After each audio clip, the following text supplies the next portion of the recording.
ভারত ও মিয়ানমারের সঙ্গে সমুদ্র সীমা জয়ের পেরিয়ে গেছে এক যুগেরও বেশি সময়, অথচ এখনও অধরাই থেকে গেছে সুনীল অর্থনীতির সুফল। 2024 সালের মার্চে সাগরে তেল গ্যাস অনুসন্ধানে উন্মুক্ত আন্তর্জাতিক দরপত্র আহ্বানের পর প্রাথমিক সাড়া দিয়ে জরিপের নথি সংগ্রহ করেছিল বেশ কয়েকটি বহুজাতিক কোম্পানি। তবে ওই বছরের ডিসেম্বরে দরপত্র জমা দেওয়ার শেষ সময় থাকলেও পরে আর তাতে আগ্রহ দেখায়নি দরপত্র সংগ্রহ করা কোনো প্রতিষ্ঠানই। ফলে সে দফাতেও হোঁচট খায় গভীর সমুদ্রে তেল গ্যাস অনুসন্ধানের উদ্যোগ। এবার নতুন সরকার গঠনের পর আবারও নজর গভীর সমুদ্রে।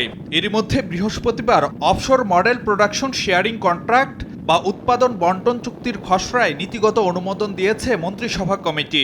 সোমবার বিকেলে রাজধানীতে এক অনুষ্ঠানে বিদ্যুৎ ও জ্বালানি মন্ত্রী জানান, সাগরের সম্পদ অনুসন্ধানে শিগগিরই আন্তর্জাতিক দরপত্র আহ্বান করা হবে। আমরা এক্সপ্লোরেশনে গেছি, আমরা 4-5 দিনের মধ্যে আপনার অফশোর টেন্ডার আমরা করে দেব।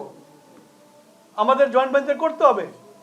আমাদের বাপেক্সের ক্যাপাসিটি নেই সমুদ্রে তেল অনুসন্ধান করা। আমরা বাপেক্সকে লেনদেন করছি। আমরা দেশের সম্পদের উপরে বেশি নজর দিয়েছি। মন্ত্রী জানান, নবায়নযোগ্য জ্বালানি থেকে বিদ্যুৎ উৎপাদনে সর্বোচ্চ গুরুত্ব দেওয়া হচ্ছে। অন্তর্বর্তী সরকারের সময় যেসব সৌর বিদ্যুৎ প্রকল্প বাতিল করা হয়েছে সেগুলো যাচাইয়ের উদ্যোগ নেওয়ার কথাও বলছেন ইকবাল হাসান মাহমুদ। সোলারের টেন্ডার বাতিল করে দিয়েছে, যেটা আমার সবচেয়ে দরকার। আমি এটা রিভিউ করব। রিভিউ করার জন্য আমি কমিটি করে দিয়েছি। কমিটি রিভিউ করে আমাকে দেবে যেগুলা দেওয়ার যোগ্য অবশ্যই দেবো আমি ফর দ্য নেশন। তার জন্য জেলে যেতে আমি জেলে যাবো, কোনো প্রবলেম। কিন্তু এরা টেন্ডার করছে, এরা জমি আছে তাদের, তাদেরকে আমি কেন দেবো না? এলওআই দিয়ে দিচ্ছে, বাতিল করে দিচ্ছে, মানে তুগলুকি কারবার।